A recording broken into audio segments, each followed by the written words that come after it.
पांडे, सीधा ले चलते हैं आपको मन की बात कार्यक्रम में, जहां पर पीएम मोदी देश को 83वीं बार संबोधित कर रहे हैं। आप भी सुनिए क्या कुछ कर रहे हैं पीएम मोदी। साइकोलॉजिकली हमें ऐसा ही लगता है कि चलिए भाई साल पूरा हो गया, ये साल का आखिरी महीना है और नए साल के लिए ताने बाने बुनना शुरू कर देते हैं। इसी महीने नेवी डे और आर्म्ड फोर्सेस फ्लैग डे भी देश मनाता है। हम सबको मालूम है 16 दिसंबर को 1971 के युद्ध का स्वर्णिम जयंती वर्ष भी देश मना रहा है। मैं इन सभी अवसरों पर देश के सुरक्षा बलों का स्मरण करता हूँ, हमारे वीरों का स्मरण करता हूँ और विशेष रूप से ऐसे वीरों को जन्म देने वाली वीर माताओं का स्मरण करता हूँ।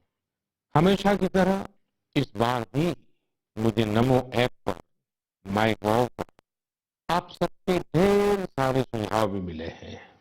आप लोगों ने मुझे अपने परिवार का एक हिस्सा मानते हुए अपने जीवन के सुख दुख भी साझा किए हैं। इसमें बहुत सारे नौजवान भी हैं, छात्र छात्राएं हैं। मुझे वाकई बहुत अच्छा लगता है कि मन की बात का हमारा ये परिवार निरंतर बड़ा तो हो ही रहा है, मन से भी जुड़ रहा है और मकसद से भी जुड़ रहा है। और हमारे गहरे होते रिश्ते हमारे भीतर निरंतर सकारात्मकता का एक प्रवाह प्रवाहित कर रहे हैं। मेरे प्यारे देशवासियों, मुझे सीतापुर के ओजस्वी ने लिखा है कि अमृत महोत्सव से जुड़ी चर्चाएं उन्हें खूब पसंद आ रही हैं। वो अपने दोस्तों के साथ मन की बात सुनते हैं और स्वाधीनता संग्राम के बारे में काफी कुछ जानने का, सीखने का लगातार प्रयास कर रहे हैं। साथियों, अमृत महोत्सव सीखने के साथ ही हमें देश के लिए कुछ करने की भी प्रेरणा देता है। और अब तो देश भर में आम लोग हों या सरकारें, पंचायत से लेकर के पार्लियामेंट तक अमृत महोत्सव की गूंज है और लगातार इस महोत्सव से जुड़े कार्यक्रमों का सिलसिला चल रहा है। ऐसा ही एक रोचक प्रोग्राम पिछले दिनों दिल्ली में हुआ। आजादी की कहानी बच्चों की जुबानी कार्यक्रम में बच्चों ने स्वाधीनता संग्राम से जुड़ी गाथाओं को पूरे मनोभाव से प्रस्तुत किया। खास बात ये भी रही कि इसमें भारत के साथ ही नेपाल, मॉरिशस, तंजानिया, न्यूजीलैंड और फिजी के स्टूडेंट्स भी शामिल हुए। हमारे देश का महारत्न ओएनजीसी भी कुछ अलग तरीके से अमृत महोत्सव मना रहा है। ओएनजीसी इन दिनों ऑयल फील्ड्स में अपने स्टूडेंट्स के लिए स्टडी टूर का आयोजन कर रहा है। इन टूर्स में युवाओं को ओएनजीसी के ऑयल फील्ड ऑपरेशंस की जानकारी दी जा रही है। उद्देश्य ये कि हमारे उभरते इंजीनियर राष्ट्र निर्माण के प्रयासों में पूरे जोश और जुनून के साथ हाथ बटा सके। साथियों, आजादी में अपने जनजातीय समुदाय के योगदान को देखते हुए देश ने जनजातीय गौरव सप्ताह भी मनाया है। देश के अलग अलग हिस्सों में इससे जुड़े कार्यक्रम भी हुए।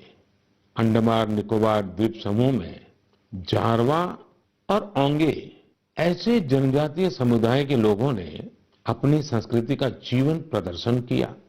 एक कमाल का काम हिमाचल प्रदेश में ऊना के मिनिएचर राइटर रामकुमार जोशी जी ने भी किया है। उन्होंने पोस्टेज स्टैम्प पर ही, यानी इतने छोटे से पोस्टेज स्टैम्प पर नेताजी सुभाष चंद्र बोस और पूर्व प्रधानमंत्री लाल बहादुर शास्त्री जी के अनोखे स्केच बनाए हैं। हिंदी में लिखे राम शब्द पर उन्होंने स्केच तैयार किए, जिसमें संक्षेप में दोनों महापुरुषों की जीवनी को भी उकेरा गया है। मध्य प्रदेश के कटनी से भी कुछ साथियों ने एक यादगार दास्तान गोई कार्यक्रम की जानकारी दी है। इसमें रानी दुर्गावती के अदम्य साहस और बलिदान की यादें ताजा की गई है। ऐसा ही एक कार्यक्रम काशी में हुआ। गोस्वामी तुलसीदास, संत कबीर, संत रैदास, भारतेंदु हरिश्चंद्र, मुंशी प्रेमचंद और जयशंकर प्रसाद जैसे महान विभूतियों के सम्मान में 3 दिनों के महोत्सव का आयोजन किया गया। अलग अलग कालखंड में इन सभी की देश की जन जागृति में बहुत बड़ी भूमिका रही है। आपको ध्यान होगा, मन की बात के पिछले एपिसोड्स के दौरान मैंने 3 प्रतियोगिताओं का उल्लेख किया था, कंपटीशन की बात कही थी। एक, देशभक्ति के गीत लिखना, देशभक्ति से जुड़ी, आजादी के आंदोलन से जुड़ी घटनाओं की रंगोली बनाना और हमारे बच्चों के मन में भव्य भारत के सपने जगाने वाली लोरी लिखी जाए। मुझे आशा है कि इन प्रतियोगिताओं के लिए भी आप जरूर एंट्री भी भेज चुके होंगे, योजना भी बना चुके होंगे और अपने साथियों से चर्चा भी कर चुके होंगे।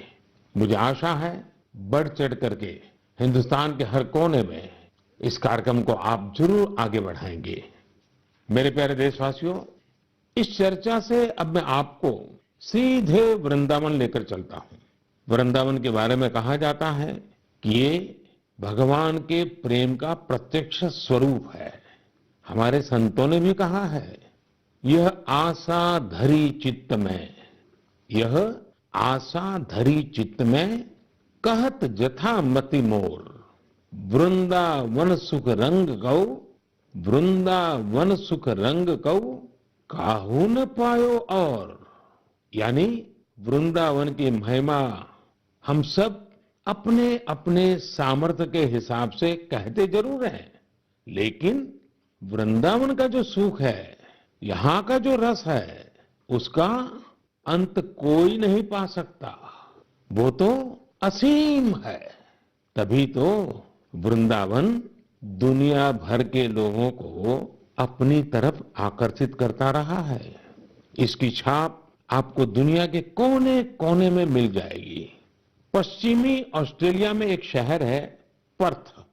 क्रिकेट प्रेमी लोग इस जगह से भली भांति परिचित होंगे, क्योंकि पर्थ में अक्सर क्रिकेट मैच होते रहते हैं। पर्थ में एक सेक्रेड इंडिया गैलरी, इस नाम से एक आर्ट गैलरी भी है। यह गैलरी स्वान वैली के एक खूबसूरत क्षेत्र में बनाई गई है और ये ऑस्ट्रेलिया की एक निवासी जगत तारिणी दासी जी के प्रयासों का नतीजा है।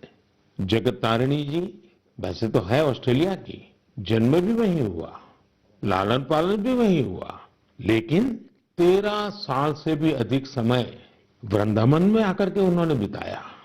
उनका कहना है कि वे ऑस्ट्रेलिया लौट तो गई, अपने देश वापस तो गई, लेकिन वो कभी भी वृंदावन को भूल नहीं पाई। इसलिए उन्होंने वृंदावन और उसका आध्यात्मिक भाव से जुड़ने के लिए ऑस्ट्रेलिया में ही वृंदावन खड़ा कर दिया। अपनी कला को ही एक माध्यम बना करके एक अद्भुत वृंदावन उन्होंने बना लिया।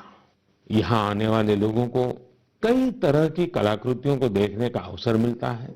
उन्हें भारत के सर्वाधिक प्रसिद्ध तीर्थस्थलों वृंदावन, नवाद्वीप और जगन्नाथपुरी की परंपरा और संस्कृति की झलक देखने को मिलती है।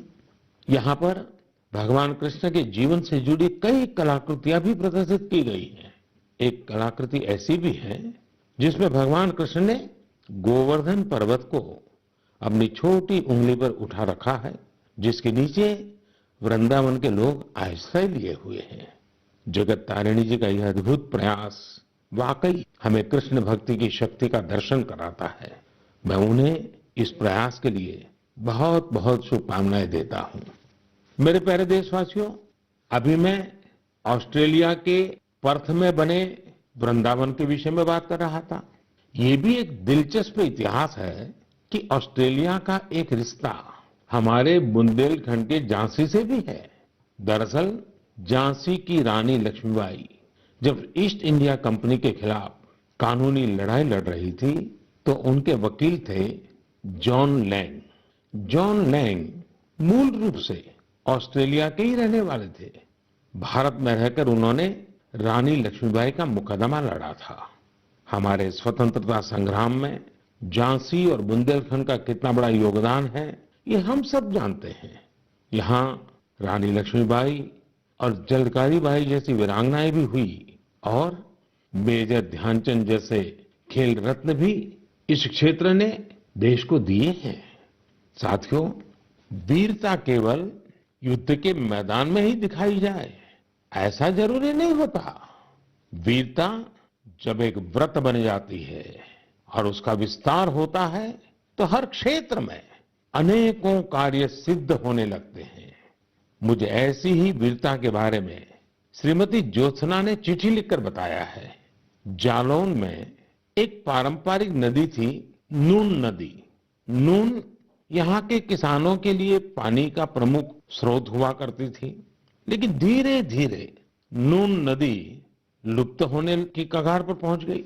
जो थोड़ा बहुत अस्तित्व इस नदी का बचा था, उसमें वो नाले में तब्दील हो रही थी। इससे किसानों के लिए सिंचाई का भी संकट खड़ा हो गया था। जालौन के लोगों ने स्थिति को बदलने का बीड़ा उठाया। इसी साल मार्च में इसके लिए एक कमेटी बनाई गई। हजारों ग्रामीण और स्थानीय लोग स्वतः स्फूर्त इस अभियान से जुड़े। यहाँ की पंचायतों ने ग्रामीणों के साथ मिलकर काम करना शुरू किया और आज इतने कम समय में और बहुत कम लागत में ये नदी फिर से जीवित हो गई है। कितने ही किसानों को इसका फायदा हो रहा है। युद्ध के मैदान से अलग वीरता का ये उदाहरण हमारे देशवासियों की संकल्प शक्ति को दिखाता है और ये भी बताता है कि अगर हम ठान ले तो कुछ भी असंभव नहीं है। और तभी तो मैं कहता हूं, सबका प्रयास। मेरे प्यारे देशवासियों, जब हम प्रकृति का संरक्षण करते हैं तो बदले में प्रकृति हमें भी संरक्षण और सुरक्षा देती है। इस बात को हम अपने निजी जीवन में भी अनुभव करते हैं और ऐसा ही एक उदाहरण तमिलनाडु के लोगों ने व्यापक स्तर पर प्रस्तुत किया है। ये उदाहरण है तमिलनाडु के तूतुकुड़ी जिले का। हम जानते हैं कि तटीय इलाकों में कई बार जमीन के डूबने का खतरा रहता है। तूतुकुड़ी में भी कई छोटे आइलैंड और टापू ऐसे थे जिनके समुद्र में डूबने का खतरा बढ़ रहा था।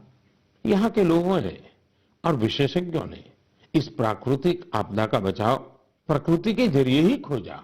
ये लोग अब इन टापुओं पर पाल्मेरा के पेड़ लगा रहे हैं। ये पेड़ साइक्लोन और तूफानों में भी खड़े रहते हैं और जमीन को सुरक्षा देते हैं। इनसे अब इस इलाके को बचाने का एक नया भरोसा जगा है।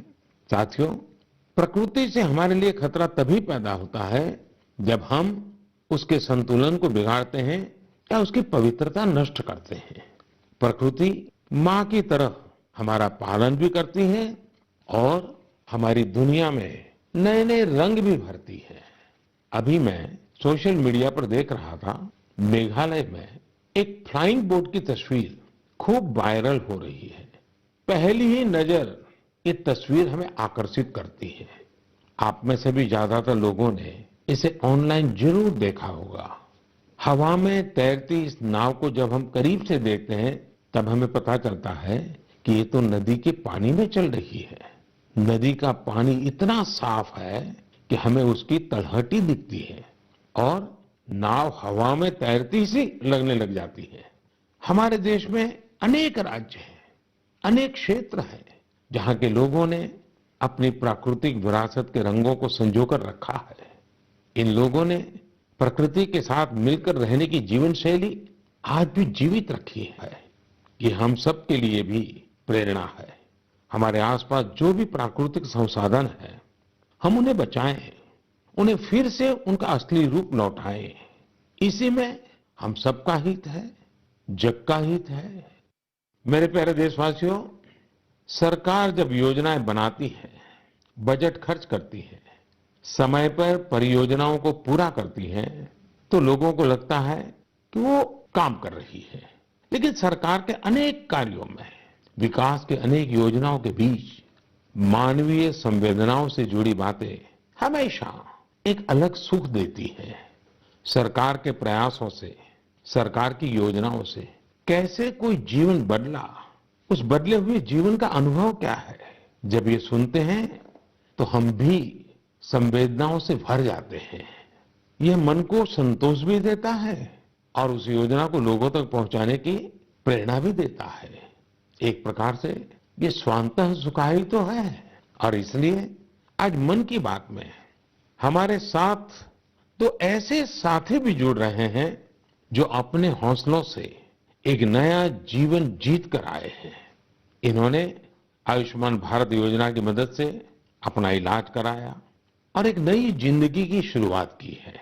हमारे पहले साथी हैं राजेश कुमार प्रजापति, जिन्हें हृदय रोग की बीमारी, हार्ट की समस्या थी। तो आइए राजेश जी से बात करते हैं। राजेश जी नमस्ते। नमस्ते सर, नमस्ते। आपकी राजेश जी बीमारी क्या थी? फिर किसी डॉक्टर के पास गए होंगे, मुझे जरा समझाइए। स्थानीय डॉक्टर ने कहा होगा, फिर किसी और डॉक्टर के पास गए होंगे, फिर आप निर्णय नहीं करते होंगे या करते होंगे, क्या क्या होता था? जी, मुझे हार्ट में प्रॉब्लम सर आ गई थी। मेरे सीने में जलन होती थी सर। हम्म। फिर मैंने डॉक्टर को दिखाया। डॉक्टर ने पहले तो बताया हो सकता बेटा तुम्हारे एसिड होगी। तो मैंने काफी दिन एसिड की दवाई कराई। उससे जब मुझे फायदा नहीं हुआ, फिर डॉक्टर कपूर को दिखाया। तो उन्होंने कहा बेटा तुम्हारे जो लक्षण है उससे एंजियोग्राफी से पता चलेगा। फिर उन्होंने रेफर किया मुझे श्री राममूर्ति में। उनसे मिले हम अमरीश अग्रवाल जी से, तो उन्होंने मेरी एंजियोग्राफी करी। फिर उन्होंने बताया कि बेटा ये तो तुम्हारी नस ब्लॉकेज है। तो हमने कहा सर इसमें कितना खर्चा आएगा? उन्होंने कहा कार्ड है आयुष्मान वाला जो पीएम जी ने बनवा के दिया। तो हमने कहा सर है हमारे पास है, और सारा इलाज उसी कार्ड से हुआ है सर। और जो आपने ये बनाया है कार्ड, बहुत ही अच्छी तरीके से हम गरीब आदमियों के लिए बहुत सहूलियत है इससे। और आपका कैसे मैं धन्यवाद करूं। आप करते क्या है राजेश जी? सर मैं इस समय तो प्राइवेट नौकरी करता हूं सर। और आयु कितनी है आपकी? मेरी 49 साल है सर। इतनी छोटी आयु में आपको हार्ट का ट्रबल हो गया? हाँ जी सर, क्या बताएं अब। आपके परिवार में भी पिताजी को या किसी माताजी को या इस प्रकार का पहले रहा है कि? नहीं सर, किसी को नहीं था सर। ये पहला है हमारे साथ ही हुआ है। ये आयुष्मान कार्ड भारत सरकार या कार्ड देती है गरीबों के लिए, एक बहुत बड़ी योजना है। तो ये आपको पता कैसे चला? सर ये तो इतनी बड़ी योजना है, गरीब आदमी बहुत इससे बेनिफिट मिलता है। वो इतना खुश है सर। हमने तो हॉस्पिटल में देखा कि इस कार्ड से कितना लोगों को सहूलियत मिलती है। जब डॉक्टर से कहता कार्ड मेरे पास है सर, तो डॉक्टर कहता ठीक है वो कार्ड लेके आइए, मैं उसी कार्ड से आपका इलाज कर दूंगा। अच्छा, कार्ड न होता तो आपको कितना खर्चा बोला था डॉक्टर ने? डॉक्टर साहब ने कहा था बेटा इसमें बहुत सारा खर्चा आएगा बेटा, अगर कार्ड नहीं होगा। तो मैंने कहा सर कार्ड तो है मेरे पास। तो उन्होंने कहा तुरंत आप दिखाइए। तो हमने तुरंत दिखाया, उसी कार्ड से सारा इलाज मेरा किया गया। मेरे एक पैसा नहीं कर चुका। सारी दवाइयाँ भी उसी कार्ड से निकाली गई हैं। तो राजेश जी आपको अभी संतोष है, तबीयत ठीक है? जी सर, आपका बहुत बहुत धन्यवाद सर। और आपकी उम्र भी इतनी लंबी होगी, हमेशा सत्ता में ही रहे। हमारे परिवार के लोग भी आपसे इतना खुश हैं, हम क्या कहें आपसे। राजेश जी आप मुझे सत्ता में रहने की शुभकामना मत दीजिए। मैं आज भी सत्ता में नहीं हूँ और भविष्य में भी सत्ता में जाना नहीं चाहता हूँ। मैं सिर्फ सेवा में रहना चाहता हूँ। मेरे लिए ये पद, ये प्रधानमंत्री, ये सारी चीजें ये सत्ता के लिए है ही नहीं भाई, सेवा के लिए है। सेवा ही तो चाहिए हम लोगों को, और क्या। देखिए गरीबों के लिए ये आयुष्मान भारत योजना ये अपने आप में, जी सर, बहुत बढ़िया चीज है। लेकिन देखिए राजेश जी आप हमारा एक काम कीजिए, करेंगे? जी बिल्कुल करेंगे सर। देखिए होता क्या है कि लोगों को इसका पता नहीं होता है। आप एक जिम्मेवारी निभाइए। ऐसे जितने गरीब परिवार है आपके आसपास, उनको अपनी ये कैसे आपको लाभ हुआ, कैसे मदद मिली, ये बताइए। बिल्कुल बताएंगे सर। और उनको कहिए कि वे भी ऐसा कार्ड बनवा ले, ताकि परिवार में पता नहीं कब क्या मुसीबत आ जाए। और आज गरीब दवाई के कारण परेशान रहे, ये तो ठीक नहीं है। अब पैसों के कारण वो दवाई न ले या बीमारी का उपाय न करे, तो ये भी बड़ी चिंता का विषय है। और गरीब को तो क्या होता है, जैसे आपको ये हार्ट का प्रॉब्लम हुआ, तो कितने महीने तक आप काम ही नहीं कर पाए होंगे। हम तो 10 कदम नहीं चल पाते, जीना नहीं चल पाते थे सर। बस तो आप राजेश जी मेरे एक अच्छे साथी बनके जितने गरीबों को आप ये आयुष्मान भारत योजना के संबंध में समझा सकते हैं, वैसे बीमार लोगों की मदद कर सकते हैं। देखिए आपको भी संतोष होगा और मुझे बहुत खुशी होगी कि चलिए भाई एक राजेश जी की तबीयत तो ठीक हुई, लेकिन राजेश जी ने सैकड़ों लोगों की तबीयत ठीक करवा दी। ये आयुष्मान भारत योजना ये गरीबों के लिए है, मध्यम वर्ग के लिए है, सामान्य परिवारों के लिए है। तो घर घर इस बात को पहुंचाएंगे आप? बिल्कुल पहुंचाएंगे सर। हम तो वहीं 3 दिन रुके ना हॉस्पिटल में सर, तो बेचारे बहुत लोग आए, सारी सुविधाएं उनको बताई। कार्ड होगा तो फ्री में हो जाएगा। चलिए राजेश जी आप अपने आप को स्वस्थ रखिए, थोड़ी शरीर की चिंता करिए, बच्चों की चिंता कीजिए और बहुत प्रगति कीजिए। मेरी बहुत शुभकामना है आपको। साथियों हमने राजेश जी की बातें सुनी। आइए अब हमारे साथ सुख देवी जी जुड़ रही हैं। घुटनों की समस्या ने उन्हें बहुत परेशान कर दिया था। आइए हम सुख देवी जी से पहले उनके दुख की बात सुनते हैं और फिर सुख कैसे आया वो समझते हैं। सुखदेवी जी नमस्ते, आप कहाँ से बोल रही हैं? दाऊदपुरा से। कहाँ पड़ता है ये? मथुरा में। मथुरा में। फिर तो सुखदेवी जी आपको नमस्ते भी कहना है और साथ साथ राधे राधे भी कहना होगा। हाँ, राधे राधे। अच्छा, हमें सुना कि आपको तकलीफ हुई थी, आपका कोई ऑपरेशन हुआ, जरा बताएंगे क्या बात है? हाँ, मेरा घुटना खराब हो गया था तो ऑपरेशन हुआ है मेरा प्रयाग हॉस्पिटल में। आपकी आयु कितनी है सुखदेवी जी? उम्र 40 साल। 40 साल और सुखदेव नाम, और सुखदेवी को बीमारी हो गई? बीमारी तो मुझे 15-16 साल से लग गई। अरे बाप रे, इतनी छोटी आयु में घुटने आपके खराब हो गए? वो गठियावाई बोलते हैं जो जोड़ों में दर्द से कहते हैं, घुटना खराब हो गई। तो 16 साल से 40 साल की उम्र तक आपने इसका इलाज ही नहीं करवाया? नहीं करवाया था, दर्द की दवाई खाते रहे, छोटे मोटे डॉक्टरों ने कहते, देसी दवाई है वैसी दवाई है, थैला छाप डॉक्टरों ने कहते, उनसे घुटना चल पे ही खराब हो गई। 1-2 किलोमीटर पैदल चली मैं तो घुटना खराब हो गई मेरी। तो सुखदेव जी ऑपरेशन का विचार कैसे आया, उसके पैसों का क्या प्रबंध किया, कैसे बना ये सब? मैंने वो आयुष्मान कार्ड से इलाज करवाया है तो मैंने। आपको आयुष्मान कार्ड मिल गया था? हाँ, और आयुष्मान कार्ड से गरीबों को मुफ्त में उपचार होता है पता था? स्कूल में मीटिंग हो रही थी, माँ से हमारे पति को पता चला तो कार्ड बनवाया मेरे नाम से। हाँ। फिर इलाज करवाया कार्ड से और मैंने कोई पैसा नहीं लगाया, कार्ड से ये इलाज हुआ है मेरा, खूब बढ़िया इलाज हो गया है। अच्छा, डॉक्टर ने पहले अगर कार्ड न होता तो कितना खर्चा बताते थे? 2.5 लाख रुपए, 3 लाख रुपए, 6-7 साल से पड़ी हूँ खाट में। ये कहती थी ये भगवान मुझे ले तो मुझे नहीं जीना। 6-7 साल से खाट में थी? बाप रे बाप। हाँ, ओहो। बिल्कुल उठा बैठा नहीं जाते, बच्चे बैठाते। तो अभी आपका घुटना पहले से अच्छा हुआ है? मैं खूब घूमती हूँ, फिरती हूँ, किचन का काम करती हूँ, घर का काम करती हूँ, बच्चों को खाना बना के देती हूँ। तो मतलब आयुष्मान भारत का कार्ड आपको सचमुच में आयुष्मान बना दिया।